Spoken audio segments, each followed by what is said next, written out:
All right.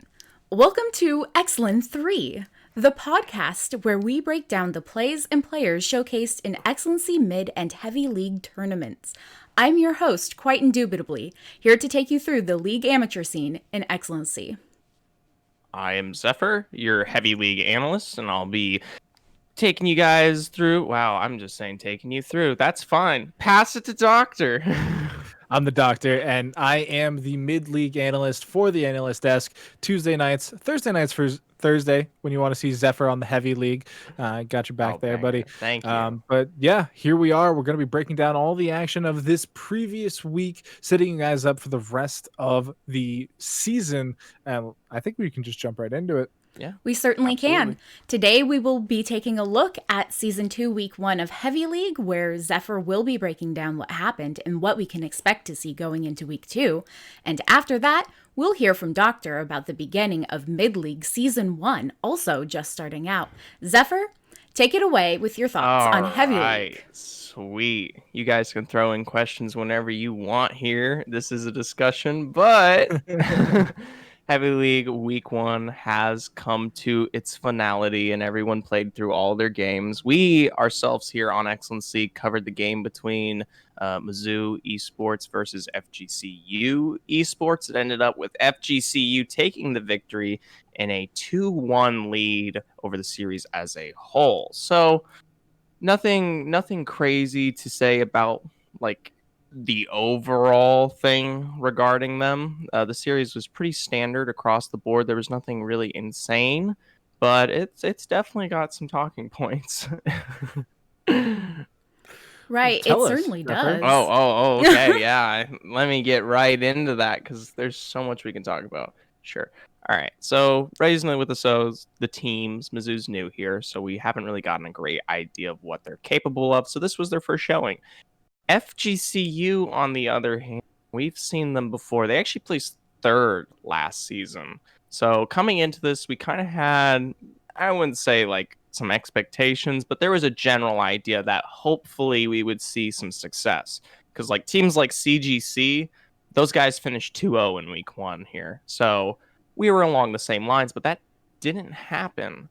FGCU actually dropped a game. And so... I guess the best point to move on to is what happened.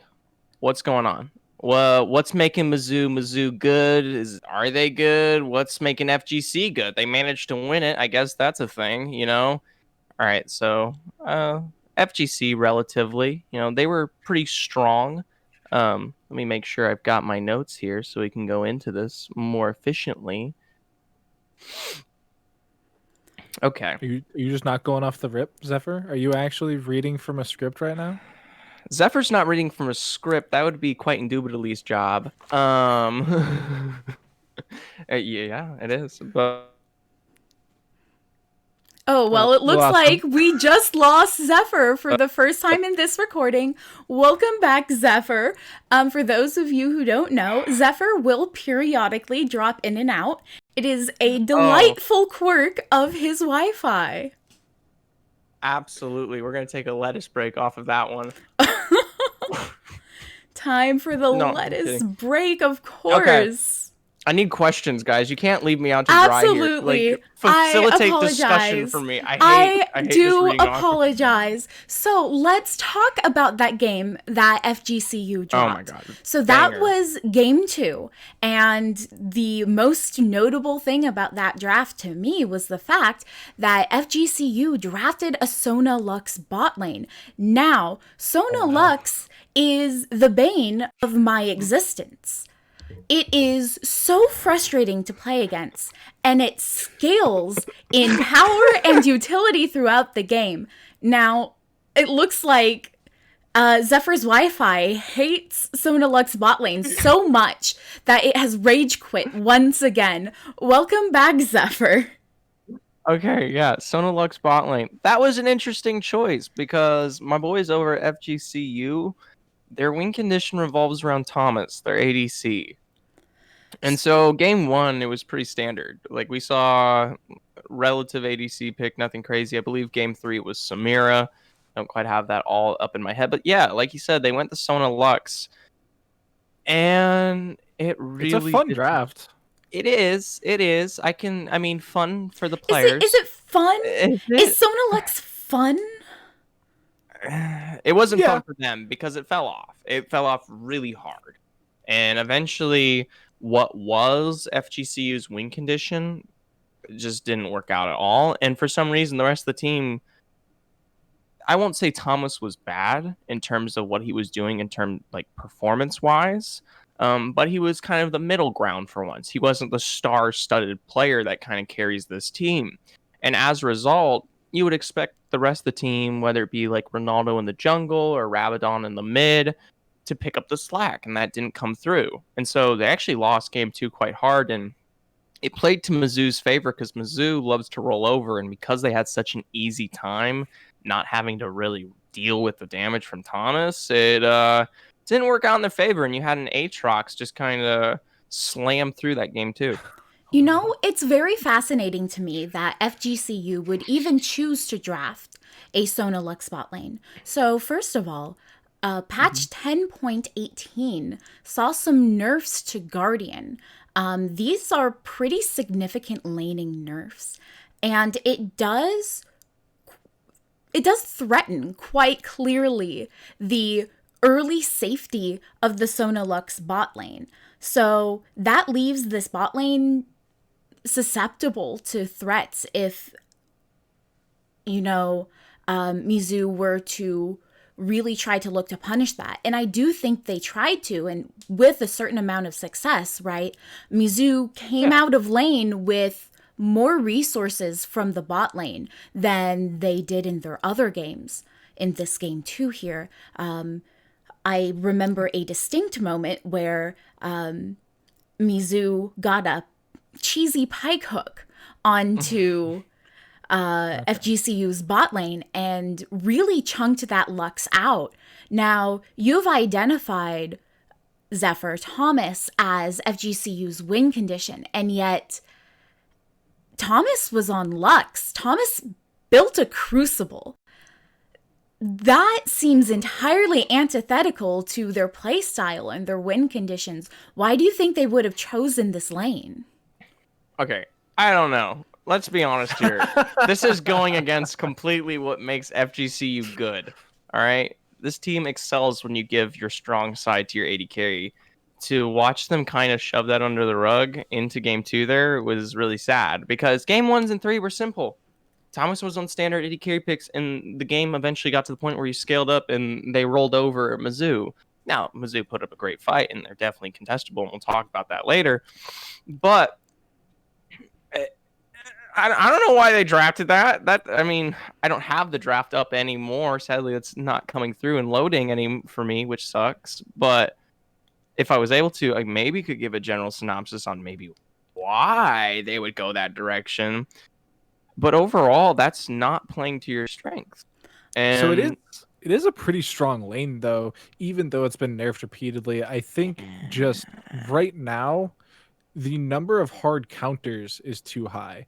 And unless you fully focus on banning away those counters, like, I don't know the full bot lane, Pyke alone tells me that it's a lost lane because Pyke is so strong and being able to do so much damage to those early squishies, it really is that hard counter that just doesn't have an answer for. And they did do quite well with that Pyke counter pick, right? This was Mizzou's best experience in the bot lane out of the whole set of 3 games. However, this Sonalux bot lane happened to flop in game 2. I do think we are being a little melodramatic. Well, Zephyr's Wi-Fi does not agree. Zephyr's Wi-Fi wants to be exactly this dramatic. But I do think we are being a little melodramatic in claiming that it's simply unthinkable that FGCU might decide to put Thomas on a more supportive champion because, he's their win condition. And don't get me wrong, I do think Thomas is a fantastic player. And I do think more often than not, FGCU does want to rely on Thomas. However, let's talk about Rabadon. Rabadon is putting in work for his team here. And when we talk about FGCU win conditions, I do feel like it does Rabadon some disservice not to give him a shout out. It's almost like Rabadon and Thomas in tandem form a win condition. Rabadon is constantly putting out tons of damage from the mid lane. When you look at the damage graphs from all 3 games, you see that Rabadon consistently does a lot of damage. And in this game 2, the only game where FGCU flopped, it wasn't that Rabadon was contributing less damage to his team's output. It's simply that they didn't also have Thomas contributing a lot of damage. Okay, before we go on, it looks like Audacity just decided to quit during one of those crashes. Fantastic. Yeah. Well, you know what? We can probably run with it still, my friends. We can run with it. Okay, sweet. All right. As long as There's that's no okay, reason. I want to make sure we're not getting in the twist here. It's I promise not I'll fix it going one day. to be a disaster. And you know what? Maybe someone will be entertained by our tales of audio woe. Well, I mean, yeah, week 1, baby. Week 1, first episode. This is what you got to deal with. Either way, to go back to your point, if everything's all good in the hood, yes, there is the 3-star combo from the bot lane here into FGC, or getting that strength ahead, combining with your peers of support, or your pillars of support, as I like to call them.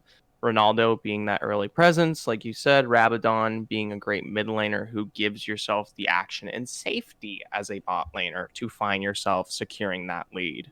The thing is, while in games 1 and 3 that looked decent, I'm worried because you need a lot more strength, especially in your mid jungle pairing, as well as whether you play strong or weak side top and all this. The fact that the minute Thomas faltered, we couldn't see FGCU at all pick up any sort of a lead across the map. Like, mid didn't come through to a certain degree. Top did not either. Jungle, Ronaldo suffers from a fatal weakness, which is he performs very, very well early, but as the game continues to go on, he preys on the fact that he got that early lead and that he found success in his laners, so he slowly starts to fall off because he's made his impact, essentially. It's not to say that he doesn't come through in a lot of these team fights, it's just that he's not as apparent to the game state anymore. You can tell that because every single time we see him play, he loses gold post like 15, 20 minutes, and he slowly loses level XP pace compared to the enemy jungler. So never a good sign. And it's something that I worry about for FGCU because moving forward, they're going to face against teams who don't give them that early advantage, who hold out and are a lot stronger. And the thing is, if they can't find it, it's very worrying for any sort of success or even if they're looking to win at all here. Yeah, I mean, I think it's kind of tough as a jungler, though, when you do have these carries like Rabadon and Thomas that you want to get them so far ahead that they're the scale. And junglers do fall prey to that, where they are kind of hamstrung because their laners either are ahead and want to stay ahead, and so they start cannibalizing the jungle camps, or if they fall behind, they still cannibalize the jungle camps. And so it can be something that's drafted around, but it is a very worrying thing. And I think it's something that we see a lot with TSM. You know, they keep picking up these super high tempo junglers and then they just like disappear. Like they turn into completely different junglers. I mean, TSM's sleeping, so I don't even think they have a jungle or player base. Or like a bot lane, ADC, mid lane, or anything. Hold up, they have a mid laner. Don't you slander that. They have a mid laner. If they had a mid laner, we'd see some actual success at Worlds, all right? That's not it's not a one-person game, Zephyr, but let's take it back. Let's talk about let's play nice. And their 2-1 victory this week. Do we have to? Because I could slander NA for a bit longer if you'd like. You know, I do think some of us here in NA need some refuge. So, you know, let me at least utter my thoughts of empathy and understanding for Oh my Ronaldo's God. playstyle here, where I admit I too have a tendency to focus a lot on my early game when I play League of Legends, to the point where if I perform well and set up my team for success in the early game, I have a bit of a tendency to shut down. I think the game's over now. I did my job. And then scaling occurs, and I think, oh goodness gracious, I'm in trouble. I haven't been paying attention for the past 10 minutes. Yeah. I will say, comp-wise, they typically give Ronaldo champions who their pressure is more occurrent in the early game. They don't leave much leeway for team fighting. Some of Ronaldo's favorite champions to go off of here, he'll come through with like the Olaf, or the Graves. I believe he played the Hecarim in that game. These are champions that need to find a substantial lead of a marginal degree to find success into your mid to late game team fights. And if his entire game plan, which is honestly, it's okay to get your team ahead, that's perfectly fine, especially when your win condition is your team. The only issue is the minute that win condition doesn't come through, like we've been discussing, you have given all of this gold, all of this XP to someone who isn't you, and you're playing a champion who still at the end of the day does need those resources to find usage. So, it's a thing for FGC to think about. It really seems to me like FGCU is really going to learn how to branch out of their most successful playstyle in order to adapt throughout this series. Which I mean is good. Like, if you have the knowledge that you can win a series going back to basics, I don't think throwing away a game with Luxona is too bad. You get a little bit of knowledge, you recognize that it's not going to work out, and now you can come into week 2 with your throwaway game potentially being on something else. Like maybe you do run like a bruiser bot lane, or an AP bot laner with something else that's not Luxona. Like you could pick like a Ziggs Pantheon, or Caitlyn Swain or something like that. Well, once again, Zephyr's Wi-Fi threw him away. Oh no. Oh goodness gracious. His microphone's not back yet, but Zephyr, we cannot hear you. Oh no, he's still talking. He can't hear us. Tell him he can't hear him. I hope you can hear me. Okay, we can hear you now. All right. We can hear you now. You don't have to bring up the camera crashing every time, but I do appreciate the mic crashing. That helps me that does figure help, out whether or not my brain is activated. You know what? I'm sorry, but like the last tie-in throwaway game, the camera threw you away. It was too good. It was an opportunity. You don't have to bully me, all right? Well, the camera's doing that already. Yeah, I was going to say, I think your Wi-Fi is already doing that. But that being said, making terrible jokes is so much more fun than making good jokes. So. It's questionable. Yeah, but, okay. Thank right, you. Zephyr, what else do you got for us to talk about today? I was about to say, well, hold on. Just before we move on from that second game, I was going to point out that, yes, the fact that you're playing weak side bot is super important, though, to FGCU. Because if this team never finds the fact that it has this weakness, it goes and finds itself in these star-studded victories through and through and through until playoffs, there's going to come a point where you falter because that's a huge issue.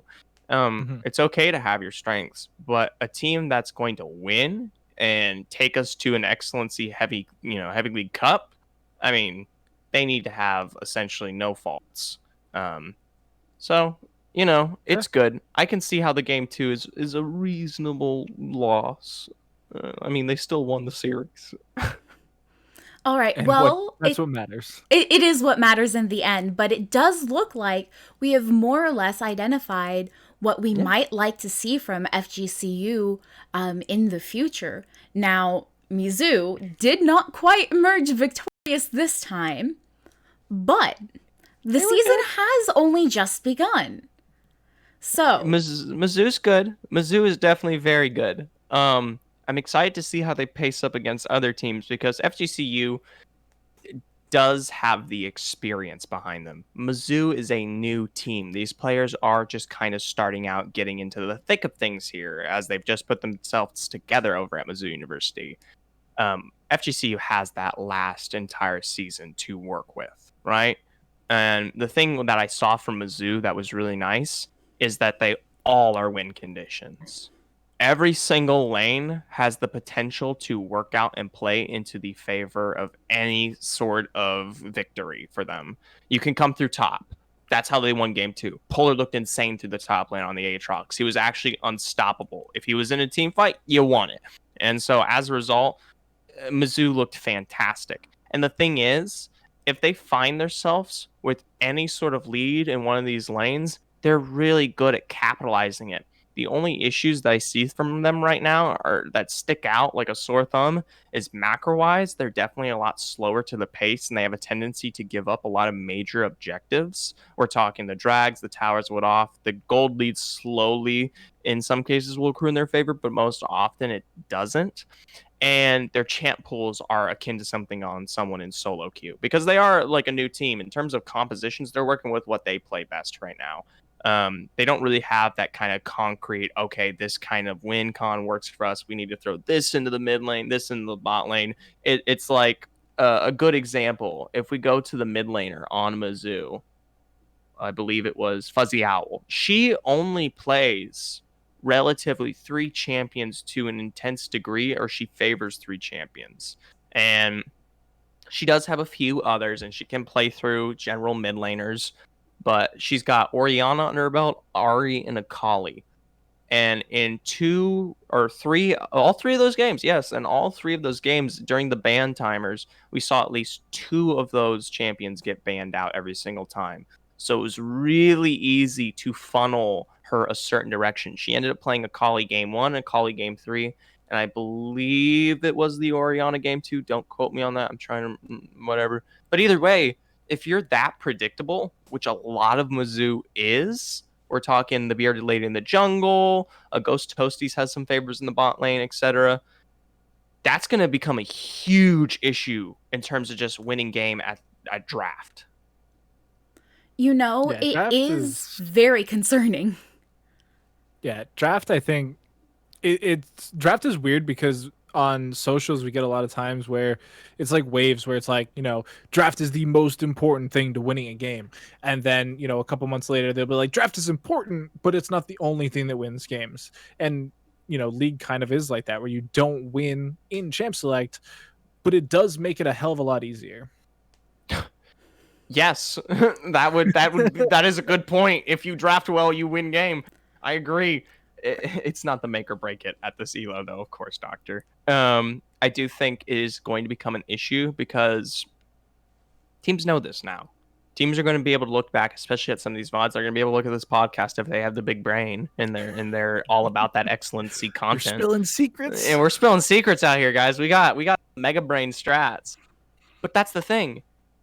It's if they don't fix this within 2, 3, 4 weeks, while they do have really great rolling comps, and that I mean steam rolling, they can come through very strong. Either way, it's not gonna play to their favor at any given point. So generally speaking, right, if you have a player with a low champ pool and you are trying to create a successful draft, you have to be able to reasonably say to the enemy team, if you ban out our low champ pool player, then you will be successfully handing us resources to let someone else on our team get one of their top picks through and steamroll over the game. And I don't know if we can see that quite yet. I do think it absolutely behooves Fuzzy Owl to work on some auxiliary picks here. But if that does not happen, and if teams continue to focus mid lane bans against Mizzou, other members of the team are going to have to step up. And it sounds like there is great potential for Mizzou's players to turn into the kinds of players that can do that. But again, it's a fresh looking team. They have great potential, but that also means there is work to be done. No, yeah. There's definitely some extended periods here where they can sit together, learn. I'm interested to see what else they play in. I know Mizzou's varsity team's currently in the Upsurge Minors League, so it's not like they don't have the experience behind them to find success. They've got definitely a working, staff that's willing to sit there and make this team work at a certain point. And so I think it's really just the fact that they're testing the waters here. They've got a bunch of these guys all set up together, and they're just trying to figure it out. What's good to know is the fact that this team, even with some of those issues, still managed to take a game off FGCU. They are very talented. Like I said, the skill ceiling is very high on this team. They have really high highs. I'll say that. If someone finds success, it's just insane. It doesn't feel like you can really even get back into the game. A huge point to that was the fact that FGCU in game 2 there, they had their mid laner on his best champion Rumble. That's like me. Yeah, don't even. Whether or not Rumble is a good mid lane choice, he has the one trick kind of aspect, the experience behind it, where you would. All right, well, we've lost Zephyr. Rumble's interesting because they do have bouts of mid lane viability, and so it does have merit, right? Zephyr, there's reasons to pick it. There's also a lot of counter picks, but if you're full banning the enemy mid laner and you're putting them on an uncomfortable champion already, and now you're picking an uncomfortable matchup into it, you're gonna get W's with that. I'll say this, much to the point of that Rumble, whether comp, whatever, who cares? Any single time that you had, I believe it was Rabadon. Let me make sure. Yes, Rabadon. If Rabadon was in the team fight, they won.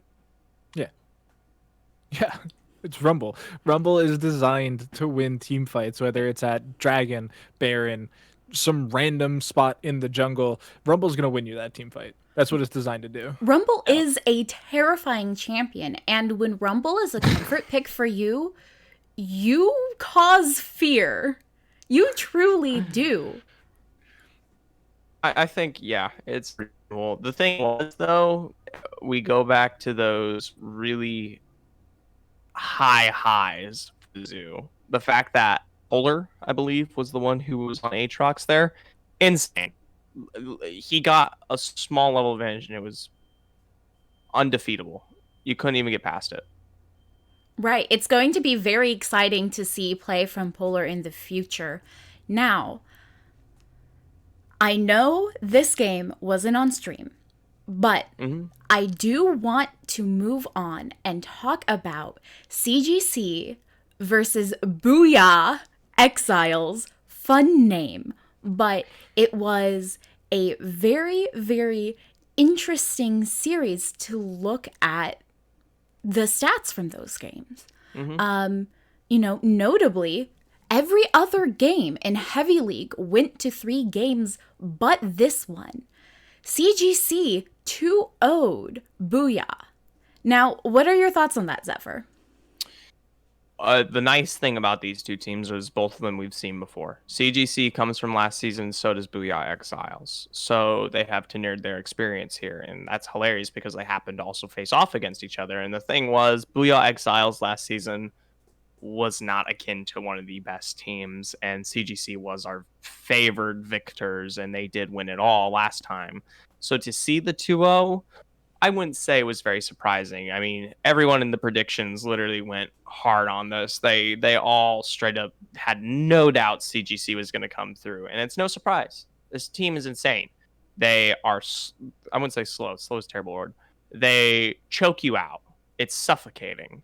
They pick great team fight comps, and any single time you're slow to the pace in response to them, whether it be being proactive for objectives, controlling your lane, getting the golden XP that you need, they take advantage instantly. they find leads, they find great team fights, and it just, you slowly will lose that game.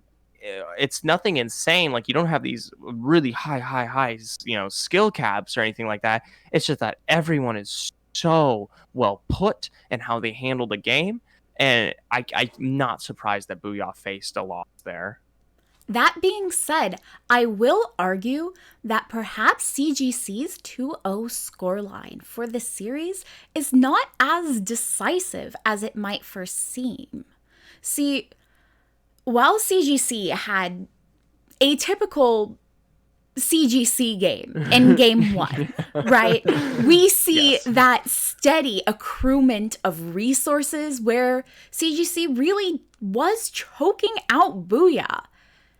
Game 2 looked a little different. Booyah was actually looking quite good in the first 20 or so minutes of the game. However, CGC did craft that excellent teamfight comp, Zephyr, that you mentioned that they really do trend towards.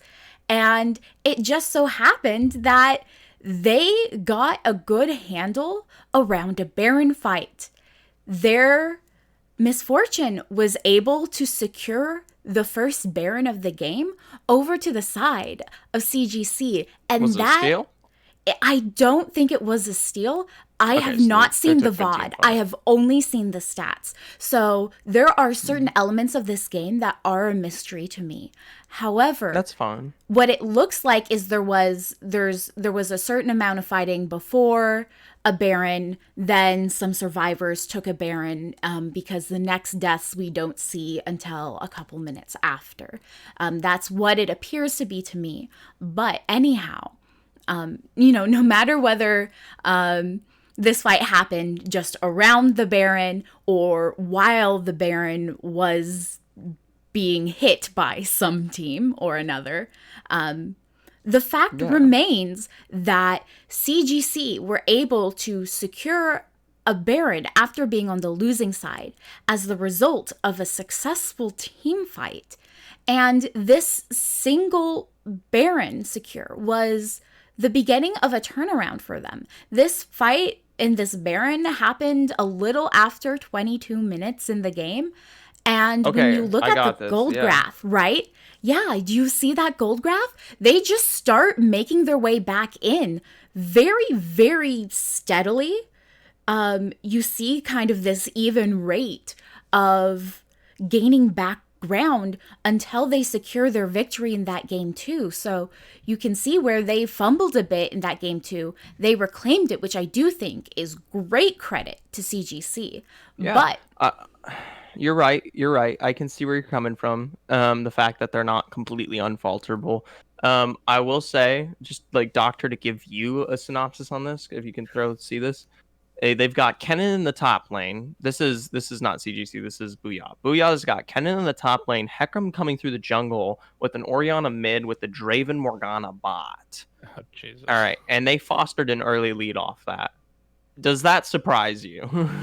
No, I mean, looking at the opposing team, Ornn, Graves, Syndra, MF, Thresh, no, not even a little bit. No. I expect that. Yeah, I mean, Kennen should really dumpster the Ornn for a little bit, but ornaments are just so good. Like, you survive. Or Orianna, Syndra, it's a tale as old as time. That's going to go dead even. Hecarim should lose to Graves. It's the OG Bambi matchup. But Draven Morgana into Misfortune Thresh is so interesting to me because we are seeing Dravens at Worlds. We are seeing Dravens in solo queue. And to pair it with a Morgana, I think is super bright because you get the Black Shield for protection, you get the Morgana damage and the lockdown, and that like infinity bind coming out from Morgana gives Draven so much time to just lay waste to whoever gets caught by it.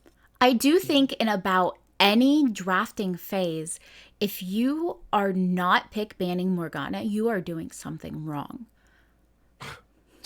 To a degree, yeah. I feel like it's one of the more strong supports to run with, especially if you're going for an aggressive early comp, and that's what you like to play around.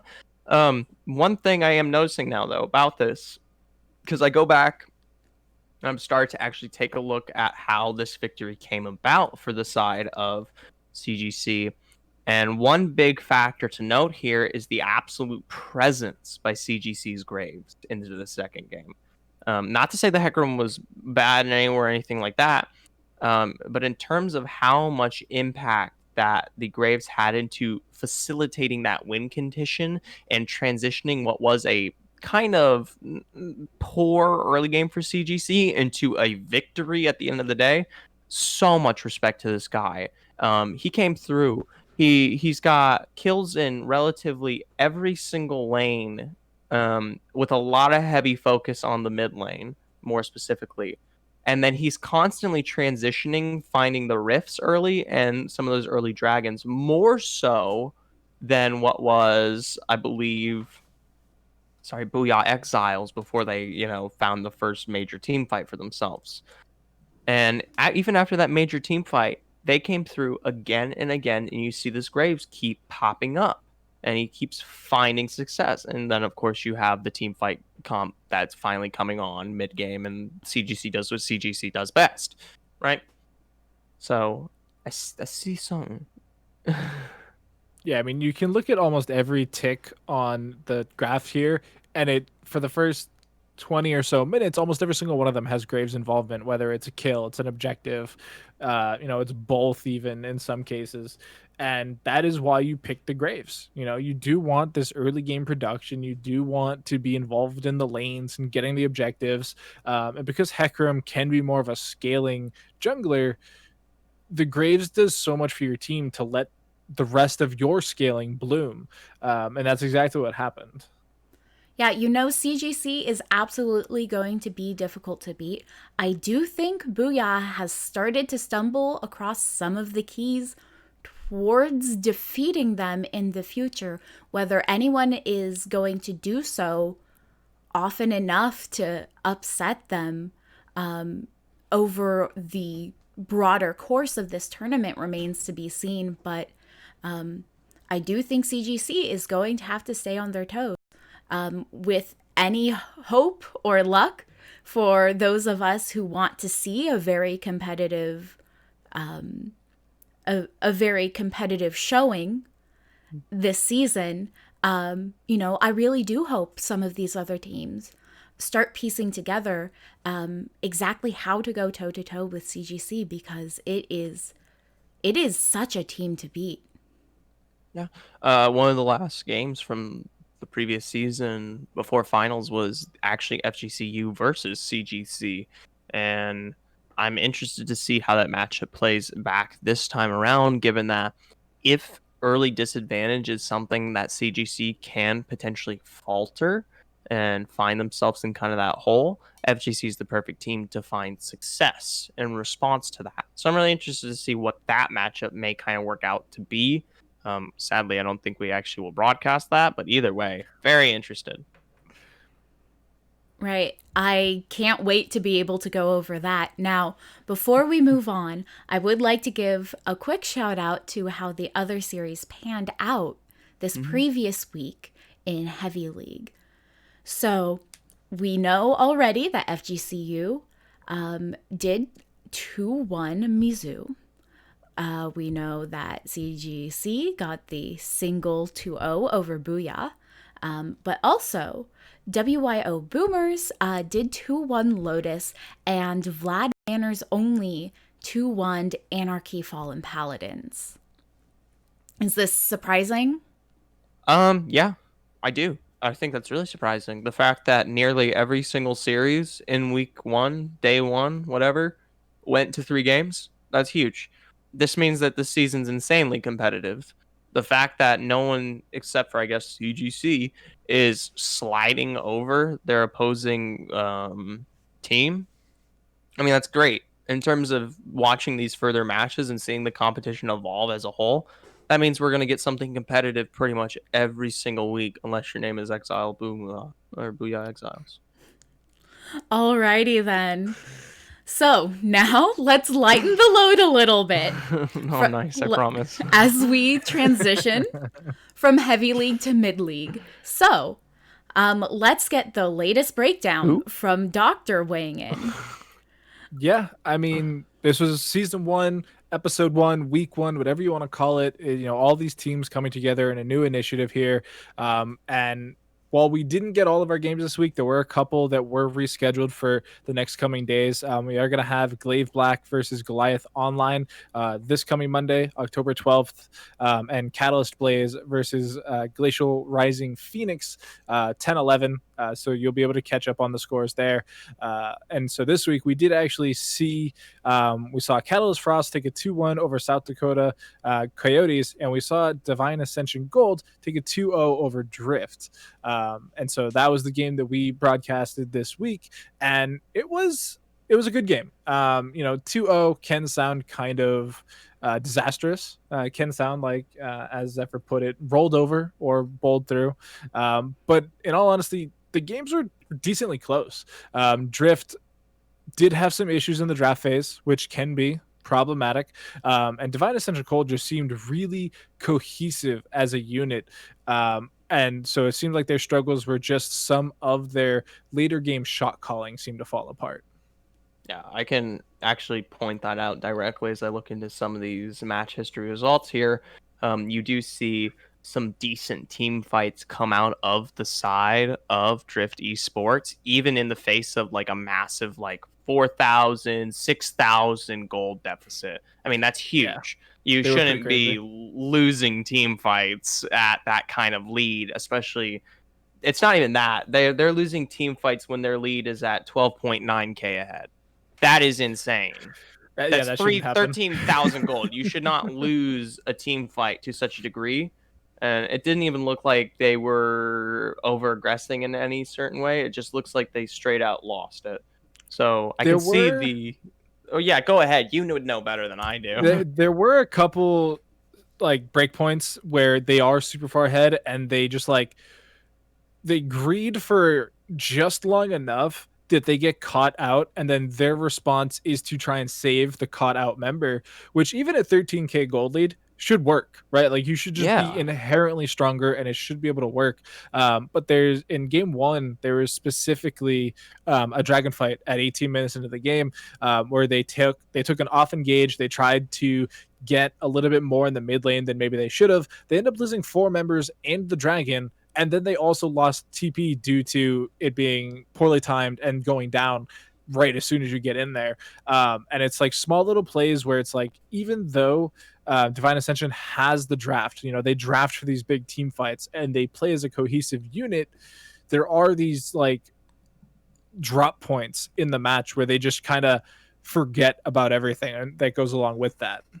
So it looks like we're seeing some pretty messy games from Divine Ascension, despite the fact that they did manage to pull out the 2-0 by the end. Yeah, I do think that it's more of a highlight of Drift, though, more than a takeaway from Divine Ascension. Drift's draft phase, and we said this on the broadcast, were very solo queue, very comfort. They typically didn't have a lot of interaction with each other. And so when you do pick that type of style into, a cohesive team fighting composition, it can struggle. If you're not ahead or if you're not even, then you just get outstatted. You just get hit with the stat stick, you lose objectives, you lose your own jungle, and then you just slowly lose the game. But because of the way Drift plays, they were able to take that solo queue aspect and just kind of guerrilla warfare it, and were able to stay somewhat competitive up until the end. That is good to hear. Speaking of this solo queue mentality, there is something that I absolutely noticed about the drafts between the two games. In Game 2, we saw Drift try to take Divine Ascension's Pantheon support away from Lindy Hop. Lindy Hop, of course, being Divine Ascension's support player. And Divine Ascension was so ready with a very effective Taric counterpick into that. It almost felt like Drift was falling right into Divine Ascension's hands. Yeah, I was actually kind of caught off guard by the Taric pick personally, because I was like, Taric doesn't do a whole lot, and he can be very difficult to operate inside of a team. If he doesn't get the team to work along with him, then all of a sudden you're popping, your ultimate and getting caught, unawares. And it's such a thing that happens because it happens all the time. Like there are so many times where we see teams draft around a Taric pick and they pick these like hyper scaling champions that rely on that invulnerability. And this slight mistiming just ruins your whole composition. But what I really liked here is they did a team fight comp plus Taric. And so because of the way the Dazzle worked, as soon as you see Pantheon walking up, you pop Dazzle, you get stunned, then he gets counter-stunned, and you're unstunned before he's unstunned, and so you just turn. And it worked out so well, and it just completely shut the Pantheon down at every single step of the game. Yeah, as someone who played Taric support this morning against Pantheon himself, literally, word for word, that's crazy. Yeah, it's awesome. I love Taric, and I think it's a sweet pick into this. I do think, like you said, it takes a lot more team presence to make it work in comparison to other supports, which can just engage for you, find the pick, and set up everything. Taric is more of your passive kind of support in terms of that you're not only looking to engage, but you're just trying to support your team to the very, very best in certain situations. And so you see that Cosmic Radiance used in very different ways. It's not always similar. Like a Rakan ult is always engage, a Morgana ult's always engage. A Taric ult is your defensive, your offensive, it's your left, your right. You're always going to see it, pop from different angles. So it's a shame because I'm a Taric simp to a degree and they didn't come out on top. But I do like the pick. Well, to clarify, Divine Ascension did actually win this game. Divine Ascension had the Taric into the Pantheon. Yeah, sweet. Right, Thanks. correct. It did in fact pan out for them. Yes, awesome. Taric is a fantastic champion. Awesome. And I do think that Taric is a very high skill ceiling champion. It pains me as a support main to hear so much of the league community focus on actions per minute or per second, perhaps, when they speak about mechanics. Because a lot of the, quote, mechanical, unquote, support champions don't really have an action per minute element quite so much as a strong emphasis on landing those skill shots. You can't miss this because you don't have damage. You don't have anything to fall back on. You only have landing your skill shots or timing your abilities properly. And Taric really leans into the latter aspect of that, where getting a handle on timing on Taric's abilities, be it stun or, that entirely game-changing ultimate ability of his, well, it's a timer that you must learn and internalize very, very clearly. And to see Lindy Hop perform on this so well, I think really speaks to the amount of practice and competence that he has on this pick. Of course, he was very dominant in just the previous game on a Pantheon support, which, to be fair, is a very strong pick right now, to the point where it should be seeing its nerfs sometime soon. Only hope. One can only hope, indeed. I do not like facing against Pantheon support, but now that I have seen this game, I will very seriously consider playing Taric into that lane from now on. Either way, whether or not I can pull it off, Lindy Hop certainly was able to, and I think this speaks volumes about his absolute mastery over the champions that he plays, and I think he's going to be a very exciting player to follow. Here you have me always bringing up the supports, the bot lane picks. I can't help but show my bias here. I do love watching support players truly perform at their craft. So I think I should bring up one of Zephyr's other favorite champions, Shen. Shen was played both games here. This because this is huge on the outcome of this game. Yeah, so Shen was picked both games in the jungle. So we had the River Shen both games, and both games, it was less than productive.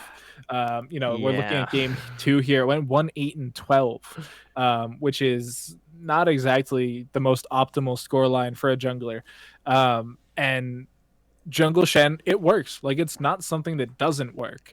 But it didn't work game 1, and I expected the change into game 2 because it seemed like a pretty easy detractor to recognize, in that the Shen just didn't work. Like, it didn't have the production, it didn't have the type of relevance that you would have needed in a game like that, especially when you're going up against a Sejuani, right? Like, it's tank v tank. It's not like you're getting invaded upon by a Lilia or a Graze or something, and you're still going 1-7-15 on the Shen. So it didn't do enough to protect the carries. It didn't do enough to get the lanes ahead. And so I would have really preferred to see something else come out there. But no, they picked it twice in a row, and twice in a row it was not very successful. Of course, Doctor, we have seen Shen Jungle spike in popularity recently, ever since Spica pulled it out in the LCS finals for TSM. Yeah. And when that happened in draft, I heard casters go crazy. I myself was very excited because I love me a River Shen. Who doesn't love a River Shen? And it is fun to see this spike in popularity from Shen Jungle. But as you have just explained, there are a lot of situations in which Shen Jungle can really struggle to make an impact. What teams should be looking to pick a Shen Jungle? Why and when can it work? So Zephyr may have more input than me, so I'm going to take some quick input. Shen Jungle has to be a counter pick, in my opinion. There are simply too many jungle picks right now that just bully him and steal his jungle and his lunch money and send him back home, that you can't be picking it blind, because that's just going to happen every single time. There's not even enough bans to really take advantage of it, because you need to take all 5 members into account in that sense. When it comes to actually picking the Shen, you do need to pair it with, I think, an actual hyper carry. We saw it paired with Ashe, and I think it was actually Ashe both games. Ashe and Ashe. Which is, it's okay. Yeah, it's actually Ashe and Caitlyn. It was Caitlyn game 1. Right. Which works. Yeah, Caitlyn can be a hyper carry, but when I think of it like picking a pick for a hyper carry, I'm thinking Twitch, I'm thinking Jinx, I'm thinking even Tristana to an extent. Ashe just doesn't fill that slot as well, and you can't really pick Shen, I think, as a solo tank in the jungle. You just don't have the economy. You can't get these hyper defensive stats, and because of that, you're almost an engager, you're almost a tanker, you're almost a supportive jungler, and you're not excelling at any of those when you could just pick him top lane and be better at all of those. Better. Shen's 10 times better up into the top side, because he can definitely skirmish out the lane and find the resources that make him actually like the current solo queue and professional pro play menace that he is right now. And he just doesn't quite get the resources that he needs fighting the jungle. He's always going to be under-leveled and slow kind of to the I guess the take, I guess. Also, in comparison to other junglers, he's just not quite as strong at all. He's not a heavy meta pick jungler, and like you said quite well, it's a counter pick. It's not something you should rely on or put a crux in your team. And the fact that you don't build your team around something that you're looking to pick predominantly, that you're going with a standard kind of middle of the ground range comp, nothing with heavy high extremes that Shen is going to protect, you're not playing to your favored win condition. I will say though, he did have huge presence. In one game, he was in 16 out of the 17 kills as a whole. And in the other game, he was in, I believe, that is 13 out of the 16.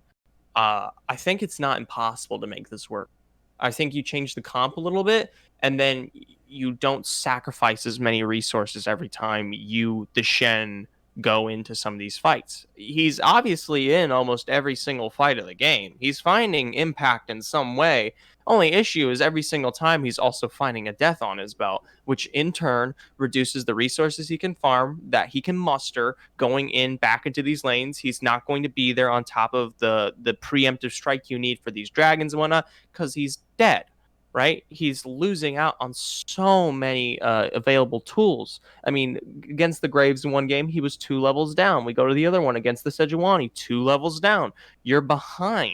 All right. You're already playing Shen. You're going to be behind in general, but also adding those deaths to your belt, that's going to just hurt you, even if you have the presence. So maybe some safer decisions from the Shen, because he is making his impact to a degree. He's there. It's just he's being punished heavily for it. Yeah, and Draft was the biggest defeater of Drift that series. I think if they come into week 2 and forward with a more cohesive draft, then they'll do much better.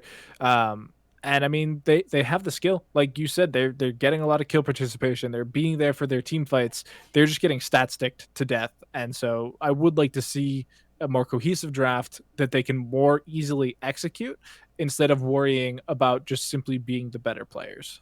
All right. Well, words of warning about the Shen pick. It is exciting to see when it comes out, and absolutely when it works. I mean, global ultimates can really put a lot of pressure onto the map in a way that can be exciting to watch. But, it's really tough to pull off. It's very difficult. Now, Okay. mid-league, as Dr. previously mentioned, currently at time of recording, has only seen 2 games play out. It's this Drift versus Divine Essentia, and Catalyst Frost did, what was it, 2-1, yes, 2-1 South Dakota Coyotes. Notably, this podcast will be released on Monday, at which point Catalyst Blaze will have played their game against Glacial Rising Phoenix. That is Sunday, which is tomorrow for us. We are living in the past here, so that is quite unfortunate. We won't be able to comment on it. And Glaive Black will face off against Goliath Online on Monday, the day this releases. Yeah, and I mean, that Catalyst Frost South Dakota Coyotes matchup, it's really interesting because it seemed like total blue side diff. Like, every game 1 was on blue side. And when you look at the drafts, I don't know if it was blue side draft pick that was the difference, because the teams largely picked similar things overall. And there doesn't seem like any true must first pick looking into it, at least on patch 1020. If we're looking previously, then you would first pick Nidalee or the Lucian mid or something like that and just, stomp with it. But these 2 teams just went back and forth, and I don't know, maybe it's that access to the Baron pit that's the difference. When I look at the damage graphs for these games that Catalyst Frost played against South Dakota Coyotes, one of the things that I do notice is in these 2 games that Catalyst Frost wins, there is an absurd amount of the damage share coming out of the mid lane. Are these mid-diff games? Very first game here, I see Lucian with 20 kills and 2 deaths. But I'm going to asterisk that, and I'm going to hard asterisk that. Lucian was playing into Nunu mid, which, for those of you who are unaware and missed that phase of horribleness, Nunu mid is a champion that would build AP, build up a snowball starting at the tier 2 tower, run it into the mid lane, and just kill all the minions with it, and repeat ad nauseum until you were able to rotate towards like objectives and things like that, or stealing enemy jungle buffs. Lucian is quite possibly the strongest counter into that. The reason being, every time you see the snowball coming in, you can dash to avoid it, full combo with press the attack. If you're running, if you do run the Blade of the Ruin King build, which this one did not, then you can also pop Cutlass for the slow, and you basically kill them every time they enter the lane. So it's like a 22-3 Lucian here in game 1 is hard asterisked by that 4-10-3 Nunu. Now, It's understandable, all right. you do have a point there, but what do you have to say about the Azir game 3? Looking at it, seems hard-earned. I mean, playing into Ahri can be a little difficult. It is that Glacial Augment Ahri, which has the ton of mobility, stealing effects, and can make it very difficult to try and run away. Smartly taking away that cleanse, though, to make sure that you don't just get charmed into oblivion. And overall, just Azir can be a very strong pick. Didn't seem to overwhelmingly take over the lane. I'm looking at the charts here again. Actually dies solo to the Ahri, so it wasn't like it was a lane diff in that sense. I think once you do get players on non-meme picks and allow them to actually express themselves, games get a lot closer. All right, well, very exciting. I will be excited to see when these Catalyst Frost and South Dakota Coyotes games start getting streamed so I can see some of these players. Now that we've covered that which has presently played out in mid-league, it is time for my favorite segment of the podcast as we inch towards the end here, something I would like to propose dubbing Indubitably's Insights, because this is the part of the show where I get to talk about whatever I want. And Zephyr's Wi-Fi does not agree with that, but too bad, because Zephyr's Wi-Fi does not get to make these decisions. I get to make these decisions. I'm called the host. It says that right there in the title. So what I want to talk about today is one of my favorite topics, me, but also Zephyr and Doctor.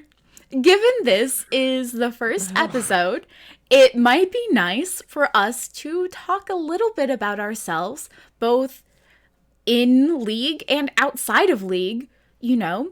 God forbid the fact that we do anything but League of Legends with our lives. I don't. I just the hard I don't. Hard I don't. See, I stay in the Riot ecosystem. I get League and I get Valorant. See, Zephyr, you say that, but now I don't think the audience can because of how nice that little box fits around you. But I can see these guitars in your background. So I know that it's not entirely true that League is your only life. You at the very least have music. How long have you been playing? Okay, I guess we're going down this route. All right, We I've been are playing indeed. Yes. Oh god, shush up. Currently 19 years old. Been playing piano since I was 3. I've always had one in my house, and then guitar I picked up when I was 8 years old, and we freaking slam both of them because we're awesome. Fun fact, I did not tell you this earlier, but guitar was actually my first instrument. Much good? All right, take that as a did not no. practice Sweet. a lot. I currently have 2 guitars left. I have my acoustic and my classical guitars, which in quarantine I've kind of broken out from time to time. I'm starting to get my calluses back. I once had an electric guitar, which is now in much better hands in my cousin's custody. He actually gets good use out of it. I own a guitar. Does that count? You know Doctor. what? Close enough. Doctor, you're close enough. It has 4 strings on it at the moment. Can you play I think, recorder, so- Doctor? You got that under your belt at least? Yeah, I went to elementary school. Yeah. Good. In my elementary school, we never actually did the recorder thing. Really? Yeah, I think I was That kinda blessed. Well, Yeah. I don't It know. wasn't. I thought it was fun. I mean, I certainly had a great time with music in my childhood. As I said before, guitar was my first instrument, but I didn't actually mean for guitar to be my first instrument. I was about 6 years old, I think. I had the words for guitar and violin mixed up. Oh, wow. I wanted to become a violinist, and I said guitar. I got a guitar, and my parents got me guitar lessons. So by the time I realized my mistake, I just decided to roll with it. To this day, I don't think they know. Really?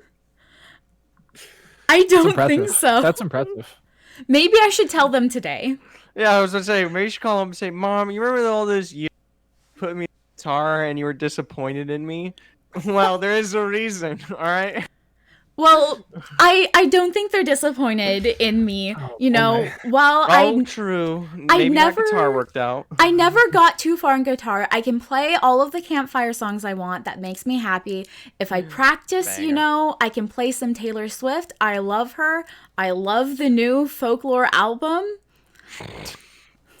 I'm sorry if you're not into that, but I am unashamed to have somewhat basic tastes. That's fine. You know what? That's okay. Everyone needs their basic friends, you know? Oh my goodness. You know, if that's what you want to do. I mean, the flute's way cooler, all right?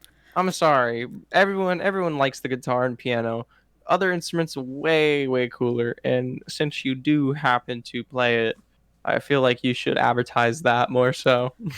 Perhaps more so than the lack of guitar skills. Yes, I do play the flute. We were talking about this a little bit before we were on air. Unfortunately, we do not record all of our interactions for your viewing pleasure. Thank God. I don't only play the flute, I play multiple flutes. I am in a video game orchestra where during any standard concert, I have an array of 5 flutes that I play with additional potential auxiliary add-ons. So for example, I have played the shakuhachi in a concert. I almost played my glass flute in a concert, but quite tragically, the day of the concert, the glass flute shattered on the stage floor. Oh. So I mean, at least you have other flutes. I do have other flutes. I did cry. You know. I understandably, dude. That must be expensive too, because glass. It was actually the least expensive of all my flutes. So if any flute were to be completely obliterated, the glass flute is the one. It's under $100, which in general poor student terms, of course, is a lot of money, but in the instrument world, I think you know. Sick, though. Yeah, they look great. Just Googled it. Yeah, no, of course I just Googled it. I'm trying to stay on the topic, all right? My guess is you're looking at those Hall crystal flutes. I am looking at the Hall crystal ones. Yes, that's exactly what I had. Oh my gosh. Poor soul. I know. Looks like a thermometer. It does. Oh, all right. boy. I'm not sure that merits a response, so I'm just going to move on. You play a thermometer. I have played a romantic era historical flute with an ivory head joint, so clearly can't really make those kinds of flutes anymore. We can't make instruments out of ivory anymore. Right. Not a good idea. Elephants. Elephants indeed. Zephyr forgot that's where ivory came from. I was like, well, because piano's on the same spectrum. Ivory keys used to be a thing, so that's not a. We don't hurt big boys anymore. We don't thickums. do that. We do protect the environment. I don't know how the elephants might feel about this. They don't feel anything. They're dead. Comment. Oh my goodness. All right, shout outs to Sequest saving the ocean. Yeah, Sequest out there. Is that really what we're going with? That is what we're going with. But you know, since we've gone there, Quest to the only NA team to not be eliminated from Worlds as of yet. Since Keyword yet. Yet. You know, since we've gone there, I just want to throw this out there. I cannot wait until B-Quest becomes a thing. I feel like B-Quest is the next natural because we started with Tree Quest, which I dig. C-Quest? I have my Tree Quest jersey. I just got it yesterday, and it's still in the bag even. It took like 2 months to ship and get here finally. I'm sure it was worth esport product. Absolutely worth all the time though. Yeah, and I got my nice little C-Quest cloth masks keeping me safe these days. It all came together nicely. All right, So Doctor. cool. So you, unlike me and Zephyr, do not spend your non-league time playing a bunch of instruments. What do you do, Doctor, with your non-league time? With my non-league time, I focus on other esport communities. I have Valorant work that I'm, very proud of that we are still working on week in, week out. And I'm also a member of the fighting game community. Pre-COVID, we were doing live local events, every Friday night. We'd all get into Boston, hang out, have a great time. And then everything shut down. And so we actually started running East Coast online locals. And so every week we set up, our Matcherino page, our challenge page, and we just have tons of people coming through playing Street Fighter, playing Grand Blue Versus. And so that's what I do non-league is I still talk about video games, just other video games. And so it's been a good year for those. It's been nice. Well, it's good to hear that you're contributing so heavily to those communities. That being said, I'm taking a look at the time. So it looks like we're getting towards the end of our allotted time for this podcast. So before we sign off, I would like to shout out the upcoming games for week 2. In Heavy League, we are going to see Mizzou Esports v Lotus, FGCU Thunderbirds v Anarchy Fallen Paladins, WyoBoomers versus Booyah Exiles, Vlad banners only, who, by the way, have stayed true to their name. They have thus far banned Vladimir every single game, versus CGC, which I do think is going to be a very exciting matchup. Doctor? That's not how I took the name. In my head, I'm thinking Vlad banners, shouting out to the old Vladimir banner of command builds, which is definitely much more interesting than just banning Vladimir. Yeah, they are united, I hear, by friendship and a mutual hatred of Vladimir. I feel that. I definitely understand hating Vladimir. It makes sense. All right, and in Doctor's realm of expertise, mid-league, we are going to see Glaive Black versus Divine Ascension Scarlet, Goliath Online versus South Dakota Coyotes, Drift Esports versus Glacial Rising Phoenix, and Catalyst Frost v Catalyst Blaze, the in-house matchup. Sweet. Alrighty, so that is going to wrap us up for today. So for more great info on the amateur scene plays and to catch up on any game that you might have missed, let's encourage everyone to check out XLNC's post-game recaps. So head on over to XLNCesports.com and don't forget to listen, watch, and share for more XLN3 episodes every Monday. Thank you so much for tuning in. I'm your host, QuiteIndubitably. I'm about to DC in the chat. So Doctor and Zephyr, go ahead and wave your goodbyes. And I shall officially sign off.